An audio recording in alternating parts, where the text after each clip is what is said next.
Hi, and welcome to the Rooted Life Change podcast. I'm Pastor Luke, and I believe that you can experience lasting life change for your good and for God's glory. Last week, we started talking about this topic of insanity. The popular definition of insanity is doing the same thing over and over again, expecting different results. We're finding ourselves in a place of the way in which we are living is leading to a place or giving us results that we ultimately don't want, but for some reason, we continue to live the way that we've been living. I gave us a definition of insanity that sums it up this way. Insanity is a way of being and acting that we've gotten comfortable with that leads only to places where we don't want to go. Sanity, on the other hand, is a way of being and acting that comes from a place of wholeness that allows us to live life on life's terms. And we'll talk more about that as we go through the episode today of what does it look like to turn towards sanity. But before we go there, I want to talk one more and give us an illustration of how did we end up here? How did we end up in a place where we're ending up with these results and this fruit, and we're going in a direction that we don't want to go? How did we end up there? Well, a couple things. First, let's just talk about an illustration. Have you ever heard about what it takes to boil a frog? Maybe you've heard this, maybe you've not. But if you want to boil a frog, because frogs, they're these amphibians, and they regulate their temperature through like their skin and stuff. And so if you were to take a frog and you were to try and put it in a hot bowl or a hot pot of boiling water, it would immediately jump out. It'd say, this isn't safe. It jumps out. It knows that if it stays there, it's going to be in some serious trouble. But if you take a live frog and you put it in room temperature water, the frog will be very happy there. Feel very comfortable. Now, if you have the precision and you turn up that burner on that water and you just heat up that water by 1 degree, the frog will sit there and the water will get a little bit warmer and the frog will say, oh, well, that's not too much warmer. That's fine. I still feel very comfortable here. And then if you turn up that water just another degree and then another, you keep turning it up degree by degree. At each moment, each point, as the degree of the water gets hotter, the frog will sit there and say, well, this is still fairly comfortable. Why does it say it's fairly comfortable? Well, because it's only 1 degree hotter than it was before. This has been comfortable. I've been sitting in this water for a while. It was feeling just a little fine, and it still feels fine. Only 1 degree warmer is not that bad. And the frog gets comfortable in the water after each and every single degree, up until the point that the water is nearly boiling. And eventually, the water does boil, and the frog doesn't jump out. Why? Because it's only 1 degree hotter than it was just a moment before. Whether or not that's actually possible, I've never seen anyone try and boil a frog. I don't recommend you do it, but the illustration serves a point, right? If someone were to say, this is the terrible situation that you're going to walk yourself into, right? If you were presented with a choice of 2 doors, 1 door behind it had all the consequences, the loneliness, the isolation of addiction, the ongoing hurt, the never experiencing healing from past wounds, broken relationships, not getting what you want, right? If someone were to offer you that door, you would say, of course, I would never go through that door. But if someone asked you to walk through a door that was only slightly different than the place you were previously at, right? You would go, oh, no, that's fine, right? See, the thing is that life doesn't happen in big, dramatic moments most of the time. Usually it changes by degrees over a long period of time. And when we begin to make bad choices, when our way of being is not healthy, it's not living life on life's terms, it's not following God's plan or direction, we start making these choices that start to have small incremental consequences. And those small incremental consequences will build up over time until we find ourselves boiling in a pot of water we would have never wanted to be in the first place. So how do we stop doing that? How do we get from living in a place of insanity, doing the same thing over and over again, and having it lead us to a place we would never, ever want to go? Because that's how we get where we're going, one wrong turn after another. So let's talk about how do we turn towards sanity? How do we start to live and be in such a way that is on life's terms and is moving towards where we want to go? Well, okay. First is to wake up. Right? First is to pay attention to the alarm, to stop hitting snooze. It's to say, all right, we're going in a direction we don't want to be. That was the question I left you with last episode, was to say, where am I going? If the way I continue to be and act stays unchanged, where am I going to end up? And we need to wake up to that reality that, like, what's going on isn't good. I'm not going in a good direction. So we need to take part. We need to start clearly defining where the places of insanity are in our lives and stop being comfortable with them. We need to start saying, you know what? It's not okay that things are this way. This is maybe the way things have been. I've gotten comfortable to them being this way. But this shouldn't be okay. This shouldn't be the way I'm living my life. I should have better relationships than this. I should not be constantly hiding behind lies. I should not have whole parts of myself and my story that I can't talk about because it hurts too much. Let's begin to find healing, break cycles, and make life change. The next thing to do is to begin to embrace strength and acceptance. Sanity is not beginning to live, or sanity, I say, is beginning to live life on life's terms. We need to face reality oftentimes. Reality is not comfortable and it's not easy. And when we turn to Jesus and we begin to own up to the way things really are, we find strength and acceptance. One of the things that I think gets so confused in our minds is we have this idea that if we follow Jesus or if we follow God, if I just do the right thing, then things will go smoothly for me, right? We get this idea that if I just do the right thing, there won't be obstacles, things will be easy, like I'm doing the right thing. No one's supposed to stop me from doing the right thing. There shouldn't be obstacles. You're supposed to be rewarded for doing the right thing. But that's not how it really goes. And often following God does not mean that the storm in our life is going to immediately stop. There's the famous story where Jesus is walking on the water, and he's walking out on the water and his disciples are in a boat, and there's a storm happening on the body of water that they're on. And the disciples are panicking because they're on a boat and they think they're going to drown. They think it's going to crash. The waves are knocking and tearing the boat apart. And the disciples see Jesus and they say, oh, who is that? They think it's a ghost at first. And Jesus is like, no, it's me. It's me, guys. And Jesus calls Peter out onto the water with him. And we think that's such a powerful story of Peter's faith walking out on the water. And we sometimes forget that Jesus didn't calm the storm and then invite Peter out on the water. No, he invited Peter out on the water while the storm was still happening. See, Jesus offers us peace and invites us to faith in the midst of the storm, in spite of the storms of life. Jesus does not promise that he's going to fix everything right away, that he's going to make all the storms go away right now. He might. But that's not the promise. The promise is that he will be with you in the midst of the storm.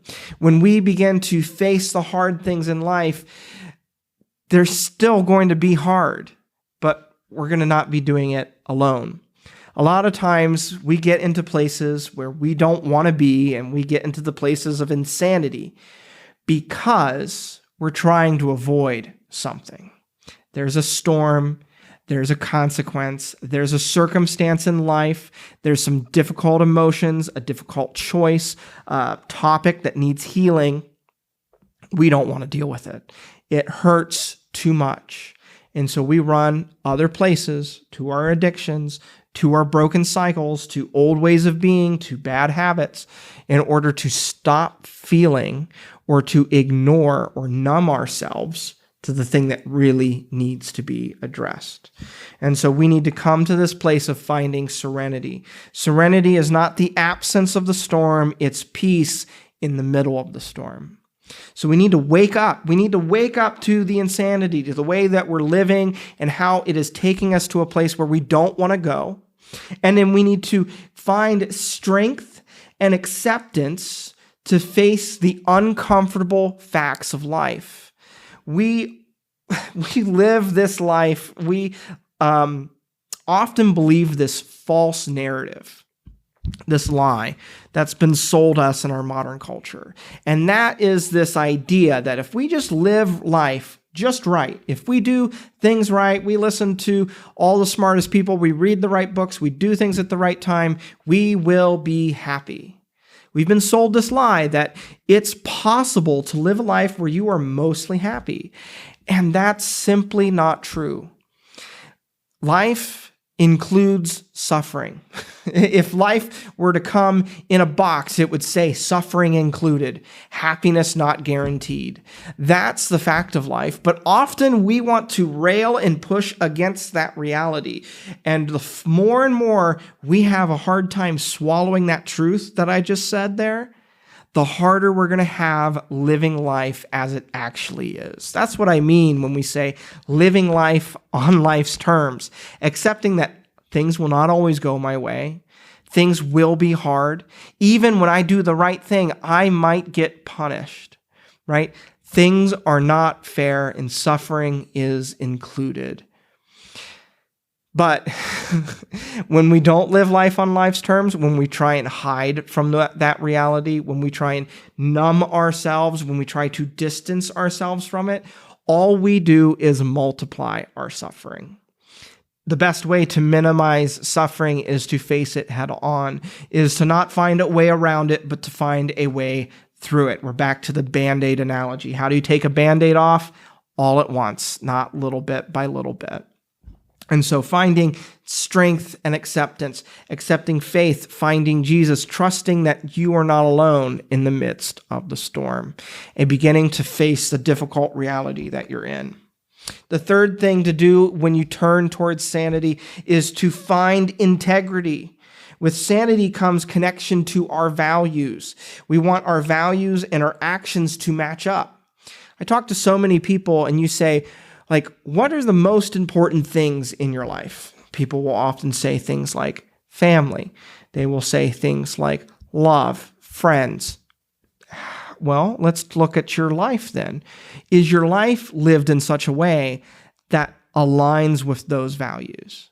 Are you living life where you are spending the bulk of your important time that are leading towards the things that you want, right? It's funny how many people find themselves into a place of workaholism where they constantly are working. They can never find time to be with family. If you were to stop them and ask them, what's the most important thing to you in your life, in your world? They would say, my kids, my family, those who are closest to me, my loved ones, my friends. But then why are you not spending more time with them? Because the time and the way that you're living seems that you prioritize work over them. And so we need to find a way to match our values with our actions. We need to begin to be looking towards Jesus, looking away from the false tree, the tree of knowledge and good and evil that Adam and Eve ate from, and look towards the tree of life. Look towards Jesus, look towards God, and say, how ought I be living my life? Be reading the Bible, looking for the virtues and the values there, and say, how ought I be living my life? And how can I match my life and my actions towards those values? So, turning towards sanity, we need to wake up. We need to come and confront life as it is. We need to find strength and acceptance to face the difficult things in front of us that we've maybe been hiding from. We need to find integrity by beginning to align our actions with our values. And then finally, we need to start trust. We need to start finding trust. We need to trust others. We need to trust ourselves. Right? When we're moving towards sanity, the answers begin to shift, right? When we're in a place of insanity, we're in a place where if I were to ask you, can you trust others? Can you trust yourselves? Can others trust us? If you're in a place of insanity, the answer is no. I can't trust myself to make smart decisions. I can't trust others because they feel untrustworthy, and nobody certainly should trust me. But as we begin to wake up, find strength and acceptance, begin to find integrity, we begin to shift to a place where we become more trustworthy. We become reliable because we're no longer escaping from reality. We begin to experience integrity. We begin to rely on other people. We begin to reach out rather than just turning inwards.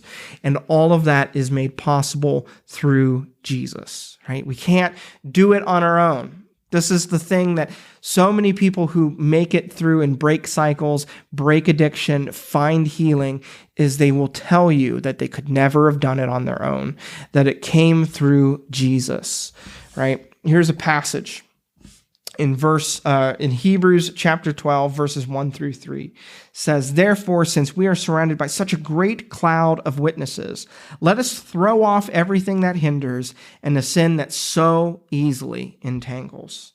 And let us run with perseverance the race marked out for us, fixing our eyes on Jesus, the pioneer and perfecter of our faith. For the joy set before him, he endured the cross, scorning its shame, and sat down at the right hand of the throne of God. Consider him who endured such opposition from sinners, so that you will not grow weary and lose heart." See, that's what we're ultimately doing. This passage describes precisely what we're striving to do, is to fix our eyes on the goal, to run the race that's set before us. Where are we going? And to fix our eyes not on the circumstances, but on Jesus. To say, I'm going to have peace and serenity in the middle of the storm. And I'm going to look to the crowd of witnesses, those who've gone before me, those who also follow Christ, those who love me, those who are encouraging me, and they're cheering me on. When we live and practice in the faith, we are joining in a faith that has been filled by millions and millions of people, billions of people who have come before and run the race faithfully to follow and know Christ. And we're joining in that. And we do that by fixing our eyes on Christ, saying he is my source of trustworthiness. He is the source of my values and integrity. He's going to help me have the courage to face the circumstances and to wake up and find where I'm at. And we're going to strive to lay aside all the sin, all the things that so easily entangle us and keep us from pursuing where we ought to be going. And we ought to consider Christ who endured the cross.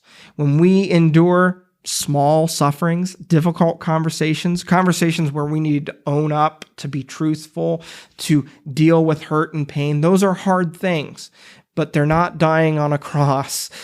We're being called to be encouraged. Christ has gone before us, and he has made a way, and he will be with us each and every single step. So this week, I would encourage you to reflect on that passage, to begin to make more and more clear in your mind, what are those patterns of insanity that you are constantly slipping into? And maybe answer this second question. What are the difficult things that are keeping you from living life on life's terms? What's the suffering that you don't want to admit's there? What's the difficult consequence, the difficult relationship, the things that you didn't want to be there but are there, the things that you were trying to hide from, the things that you were trying to cope away from? What are those things? What is keeping you from living life on life's terms? Name those things and take them to prayer. Say, Lord, can you meet me in the middle of this storm? Can you meet me in the middle of this circumstance, in the middle of this pain? Lord, can you show me the wounds on your hands and your feet so that I know that I am not alone in my own wounds and my own suffering? I hope that this talk is encouraging to you this week, that you find some comfort and encouragement in it. Next week, we're going to be continuing this conversation of what does it mean to turn these things over, to begin to let go, to be able to find a place of healing and trusting Jesus more. Remember, we didn't get here all at once. It was one day at a time, and that's how we're going to get out of here too. So if you've been listening and joining me in this journey, appreciate all of your encouragement. Let me know how this is affecting you, how you are processing these things that we're talking about. If you have questions or other things, you can always email me or let me know in the comments. I will talk to you all next week.